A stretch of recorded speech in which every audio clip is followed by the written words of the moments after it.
하겠습니다. 메뚜기 컴플렉스를 극복하고 승리하는 삶과 신앙이 됩시다. 메뚜기 컴플렉스를 극복하고 승리하는 삶과 신앙이 됩시다. 메뚜기 컴플렉스에서 벗어나야 합니다. 메뚜기 컴플렉스에서 벗어나야 합니다. 네, 오늘 말씀이 유지가 되겠습니다. 먼저 오늘 주일 맞이해서 신령과 진정으로 예배를 드리는 성도님들 가정과 또 하시는 일들이 좀 형통하고 좀 평안해서 기쁨과 즐거운 일들이 많아지고 웃는 날이 많아지는 가을 되기를 예수님 이름으로 축원합니다. 벌써 10월도 한 3분의 2 정도가 지나갔습니다. 참 빠른 것 같아요.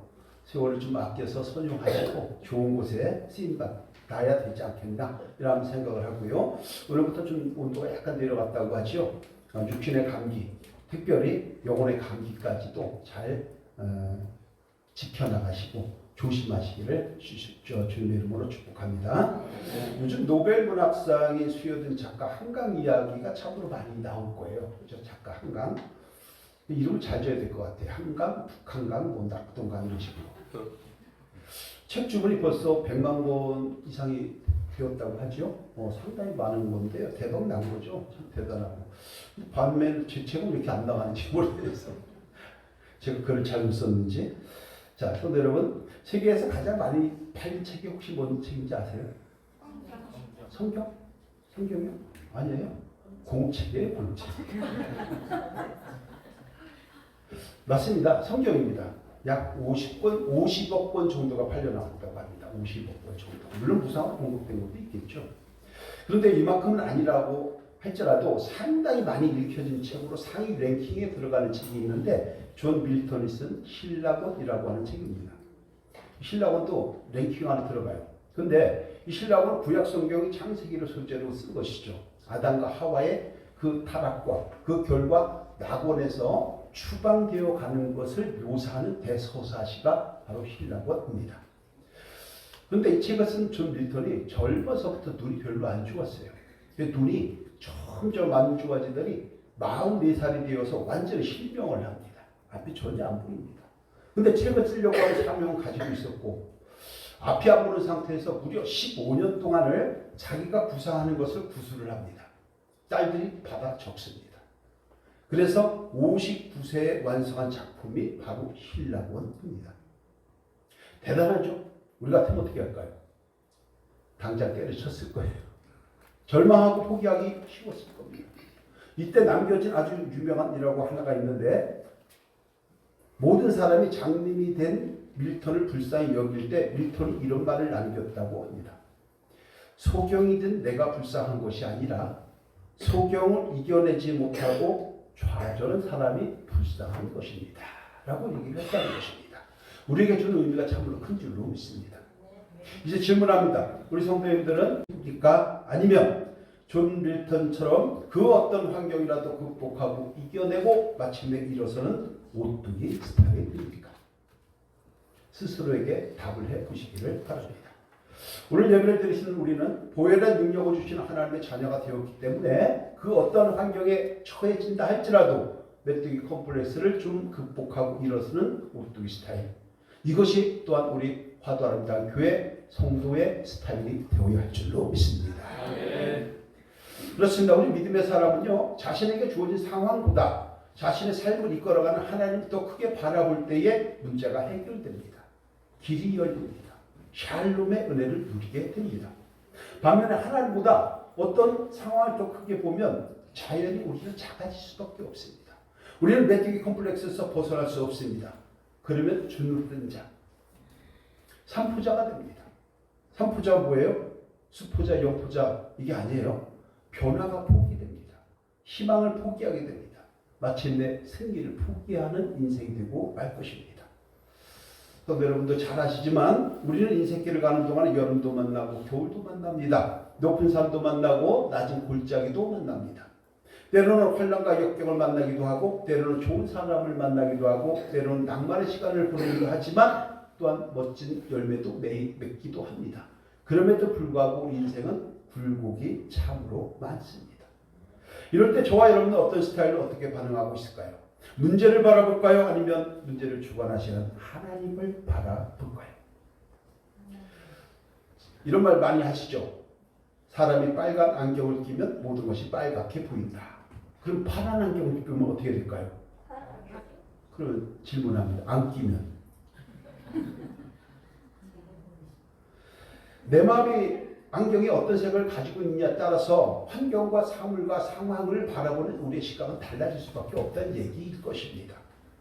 그러면 이 시간 우리에게 질문하고 답을 해봅니다. 저와 여러분의 마음의 안경은 파란색입니까? 빨간색입니까? 긍정의 색일까요? 부정의 색일까요? 오늘 본문을 보면요, 두 부류의 사람들이 나옵니다. 한 부류는 상황과 환경을 바라보는 시각이 매사 부정적이고 자기 패배적이며 자기 비하적인 사람들이 나옵니다. 또 한 부류는 범사에 긍정적이고 자기 주도성과 자기 효능감을 가지고 적극적으로 반응하는 사람들이 있습니다. 그렇다면 다 같은 믿음의 사람들임에도 불구하고 어떤 사람은 부정의 시각으로, 어떤 사람은 긍정의 시각으로 바라본다는 것을 우리는 알게 됩니다. 이 두 관점의 차이가 왜 생길까요? 이 두 관점의 차이가 어디서부터 오는 것일까요? 제가 쭉 살펴봤더니 믿음의 사람들의 긍정의 관점과 부정의 관점은 마음에 쌓여있는 신앙의 깊이와 높이와 넓이의 차이에서 온다는 것을 발견을 했습니다. 왜냐하면 신앙이 깊고 넓고 깊으면 하나님 말씀을 의지하고 순종하고 그에 따른 결과를 누리게 되어 있지만 그렇지 않으면 이게 될까? 그래서 어쩌라고? 이론과 현실은 달라. 이렇게 이야기하면서 자기 멋대로 생각하고 행동하기 때문입니다. 그래서 우리 지난주에는 여리고성에 침입했던 두 명의 정탐꾼을 통해서 라합과 그 가족이 구원받는 과정을 한번 살펴보았고, 오늘은 가나안의 12 정탐꾼을 통해서 그들이 어떤 관점으로 바라봤기에 두 부류가 나왔을까, 어떤 문제가 있었을까 라고 하는 것들을 오늘도 지난주에 마찬가지로 간단하게 6가지로 한번 살펴보면서 은혜를 나누어 보려고 합니다. 먼저 오늘 말씀의 배경인데요. 오늘 본문은요, 이스라엘 백성들이 출애굽 후에 홍해를 건넜습니다. 광야를 갔습니다. 거기서 바란 광야라고 하는 곳에 진을 치고 있을 때 일어났던 일들입니다. 하나님이 모세에게 이런 명령을 합니다. 13장 1절 2절인데요. 민수기 13장 1절 2절 우리 함께 합니다. 시작. 여호와께서 모세에게 말씀하여 이르시되 사람을 보내어 내가 이스라엘 자손에게 주는 가나안 땅을 정탐하게 하되 그들의 조상의 가문 각 지파 중에서 지휘하는 자 한 사람씩 보내라. 이 명령을 받고 모세는 각 지파에서 한 사람씩 대표들을 모집합니다. 가나안 정탐을 위한 특수부대를 만들었어요. 요즘 특수부대가 아주 유명들 하죠. 쫓아가면서 그냥 한 달을 쫓아다니면서 해가지고 결국은 이렇게 그 뭐라 그래요? 살인이라고 얘기해야 되나요? 아니면 정적을 제거하는 거라고 얘기해야 되나요? 하여간 이렇게 목표물들을 특수부대원들이 제거하는 장면들 요즘 많이 볼 겁니다. 자, 명령을 받고 12명의 특수부대를 만드는 것이 3절에서 16절까지 내용입니다. 오늘 본문 앞에. 그리고 나서 모세는 그들에게 특수부대에게 이런 작전 명령을 냅니다. 18절에서 20절인데요. 우리 함께 할게요. 시작. 그 땅이 어떠한지 정탐하라. 곧 그 땅 거민이 강한지 약한지 많은지 적은지와 그들이 사는 땅이 좋은지 나쁜지와 사는 성읍이 진영인지 산성인지와 토지가 비옥한지 메마른지 나무가 있는지 없는지를 탐지하라. 또 그 땅의 실과를 가져오라 하니 그때는 포도가 처음 잎을 지었더라 하네. 간단히 말하면요, 가나안 땅에 들어가서 정치, 경제, 사회, 문화, 농사, 군사까지 자세히 살펴보고라는 거예요. 성경 말씀을 제가 좀 자세하게 좀 풀어주는 편인데요. 어떤 때는 좀 청크 단위로 넘어가자는 이제 의견도 많이 있습니다. 근데 여기 보니까 자세하게 했네요. 비옥한지, 메마른지, 산성인지, 땅인지. 자, 이 얘기가 무슨 얘기냐면요. 하나님의 땅, 약속의 땅은 하나님이 함께 하시는 적과 꿀이 흐르는 땅이 충분하기 때문에 참 괜찮은 땅, 희망의 땅인 것을 너희가 알라.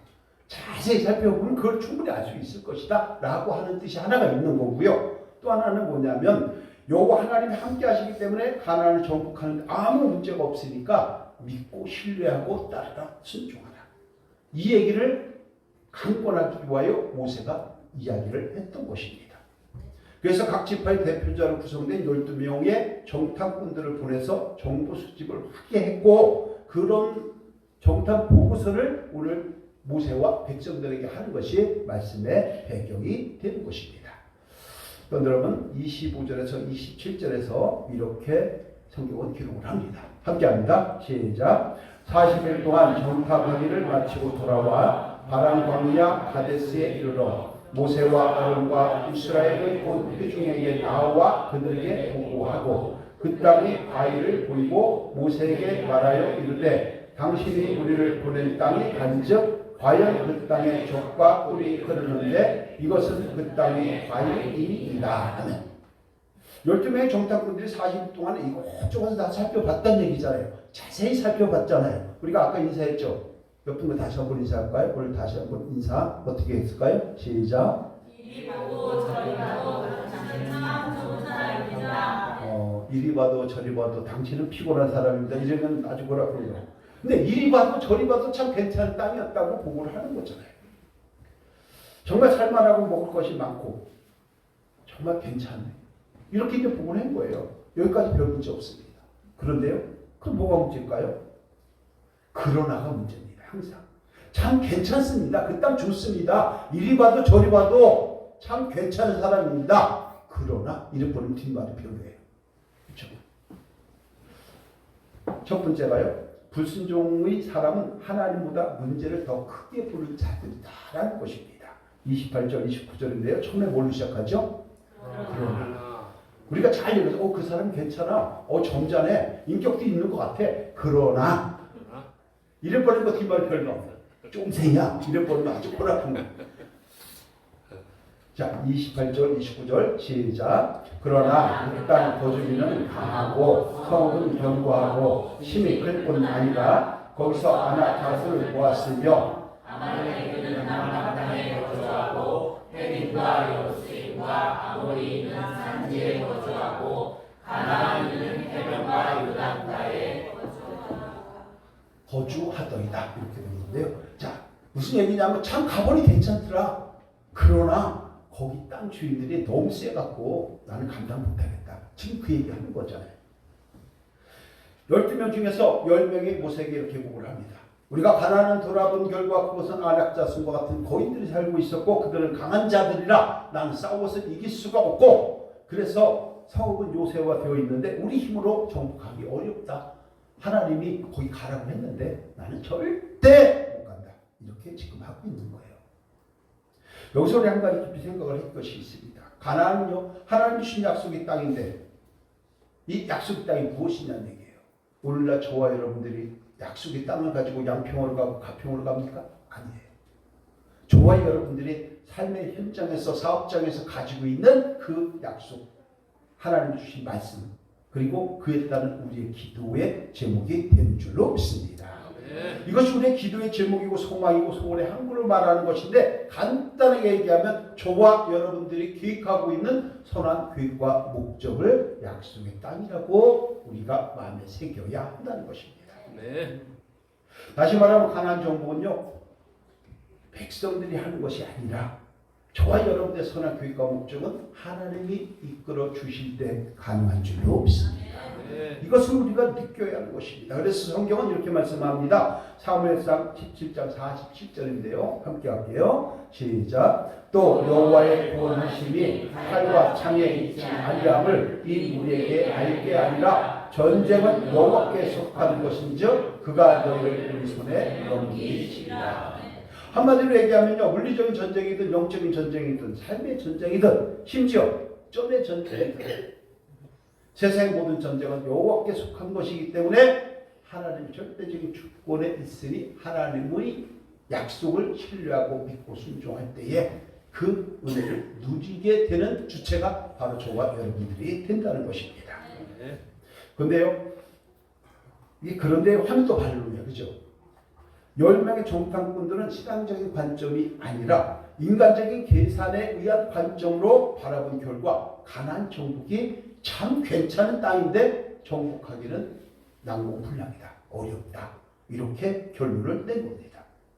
저와 여러분들도 우리의 삶과 발걸음을 주관하시는 분이 하나님을 알지 못하고 인간적인 계산과 방법으로만 바라보다가 큰코 다칠 때가 분명히 존재할 것입니다.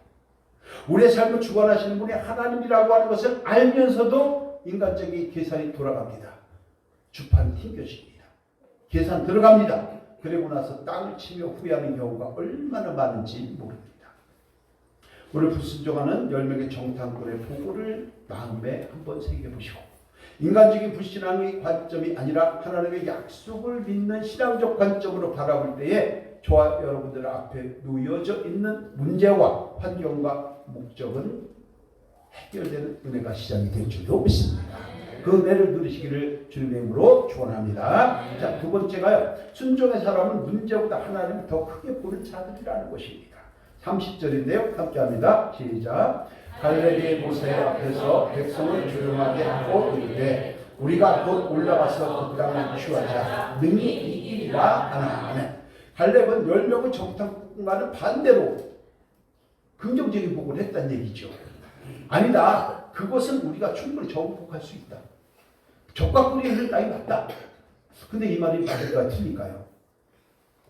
적과 꿀이 흐르는 땅인데 우리가 정복할 수 있다. 근데 그 적과 꿀이 흐르는 땅인가요? 거기가요? 이스라엘이? 가보면요. 저차 아닙니다. 천양차입니다. 광야가 너무 많습니다. 그리고 아주 적복합니다. 그래서 그들은 요단강의 물을 빼가지고 키부츠라고 하는 그런 그 화물 조성을 해갖고서 거기서 이제 농작물 생산을 하는데 실제인 거예요. 근데 왜 그러냐 보니까 왜 적과 꿀이 흐르는 땅이냐? 우리가 잘 알지만 성경을 기록하기를 여호와 하나님이 세밑부터 세말까지 함께하는 땅이 적과 꿀이 흐르는 땅이라고 말씀을 한다는 것입니다. 그러니까 적과 꿀이 흐르는 땅은 하나님이 함께하시는 거예요. 저와 여러분의 선한 계획과 목적이 하나님이 함께 하시면 반드시 이루어지는 적과 꿀의 목적이 되는 줄로 믿습니다. 이런 것들 우리가 생각해야 되는데 그렇지 않는 거예요. 자꾸 물리적으로만 생각하다 보니까 우리가 삶이 힘들 때가 많은 것이죠. 왜 싸워보지도 않고 주눅이 들어서 그러냐? 우리는 이길 수 있는 능력 있지 않냐? 하나님이 함께 하시지 않냐? 왜 저 얕은 물가를 겁이나 갖고서 한번 헤아려 보지도 못하고 도전도 못하냐? 우리 아까 찬송가 302장 했던데요. 똑같은 거예요. 사람은 할 수 없는 것들이 많습니다. 그러나 하나님이 함께 하시면 하나님 뜻하시면 능치 못할 일이 없는 줄로 믿습니다. 그것은 믿는 것이 순종이고 신앙이고 샬롬인 것입니다. 여러분 12명이 똑같은 곳을 정탐하고 왔죠. 근데 왜 10명 부정이 되고 2명은 긍정의 보고서를 올렸을까요? 왜 여호수아와 갈렙은 가나안 족속들의 우리의 먹이라고 얘기했고 나머지 10명은 우리가 그들 앞에서 메뚜기라고 자기 비하를 했을까요? 이것은 바로 상황을 바라보는 신앙적 관점에서 차이에서 신앙적 관점의 차이에서 오게 된 것입니다. 여호수아와 갈렙은 상황보다 하나님을 크게 보는 신앙적 관점에서 본 것이고요. 10명은 하나님보다 상황을 더 크게 보는 인간적 관점에서 바라본 결과가 이렇게 차이가 났던 것입니다. 이 말씀 이해가 되실 줄로 믿습니다.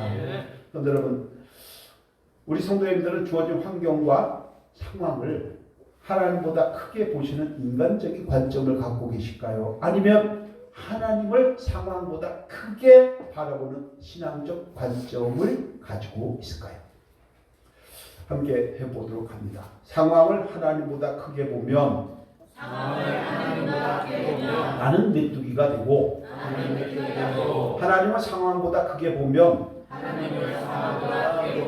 그들은 나의 먹이가 됩니다. 이제 한 번에 갑니다. 시작.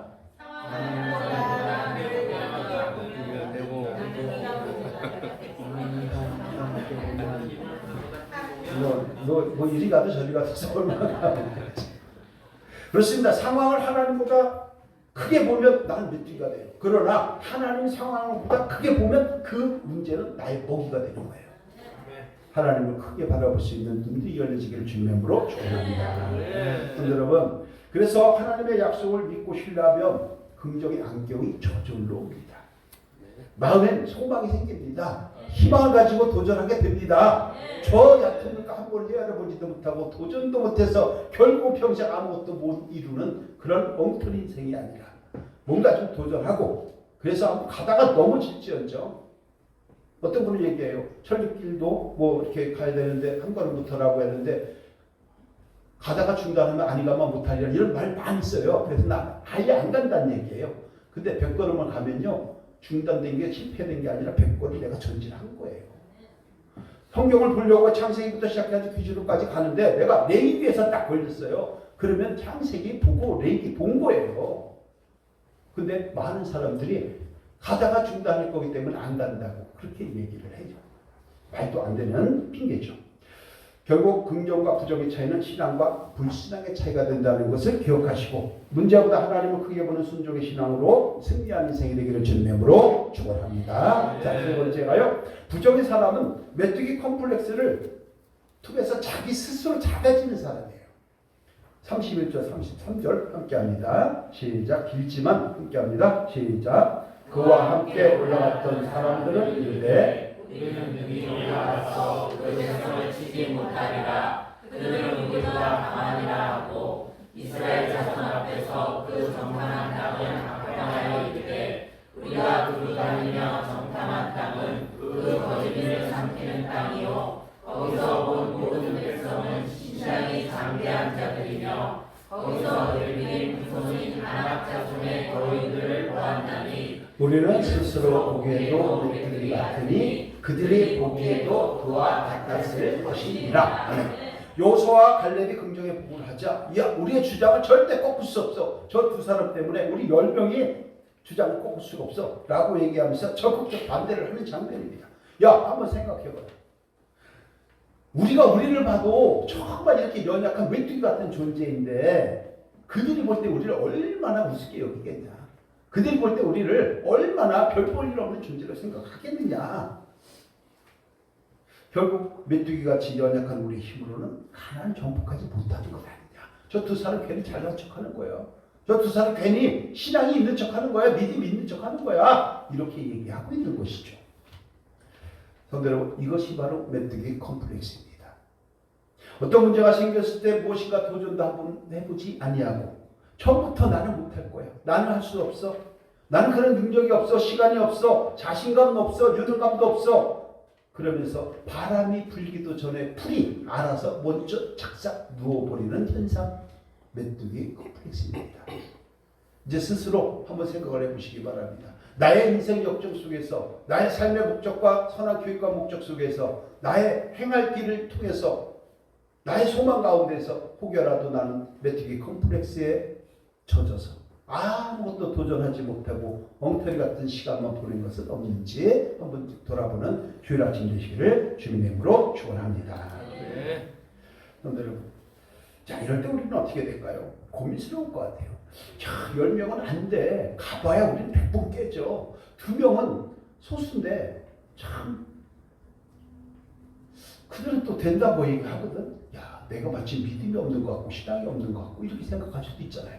특히 목사님들이 그런 경우 많아요. 엉터리같이 설교하고 엉터리같이 하는데 교회가 붕대. 막 재산도 갖다 바치라고 하고. 근데 정석대로 하는 교회는 잘 부응이 안 돼. 교회는 엉터리 교회인데 교회를 단독으로 짓기만 하는 사람들이 매주마다 와요. 근데 우리 같은 상가교회는 한계가 있어요. 성장할 기회를 애당초부터 차단당해요.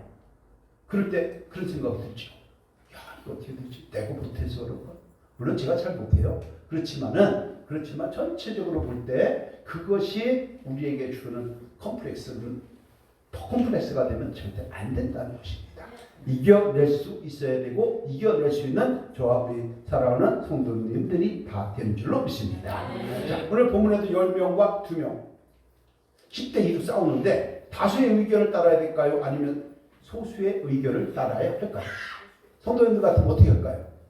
다수의 의견을 따라갈까요? 소수의 의견에 동조를 할까요? 우리가 백성이라고 하면 저는 오직 하나님의 약속을 확신하고 믿고 따르는 삶과 신앙이 되어야 할 줄로 믿습니다. 10명이라도 하나님의 말씀에 순종하면 그것을 따를 것이고 100명이라도 순종하는 것이 아니고 불순종하는 것이라고 하면 우리는 거부할 수 있어야 하나님의 자녀 될 것입니다.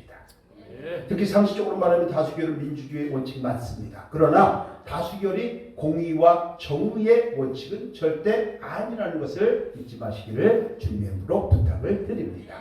그럼 다수결보다 우선해야 될 것이 뭐냐면요, 은혜의 법칙이에요. 은혜의 법칙. 우리가 세상을 살아갈 때는요, 항상 마지막에 뭐가 있어요? 법이 있어요. 법치주의라고 얘기합니다. 근데 법치 위에는 뭐가 있어야 되냐면요, 덕치가 있어요. 덕치, 덕스럽게 정치를 해야 돼요. 덕치 위에 뭐가 있어야 되냐면요, 은치가 있어요. 은치. 교회는 은혜롭게 치리가 되어야 하는 것입니다. 이것이 세상의 법칙인 줄로 믿습니다. 그래서 모든 걸 은혜롭게 판단하고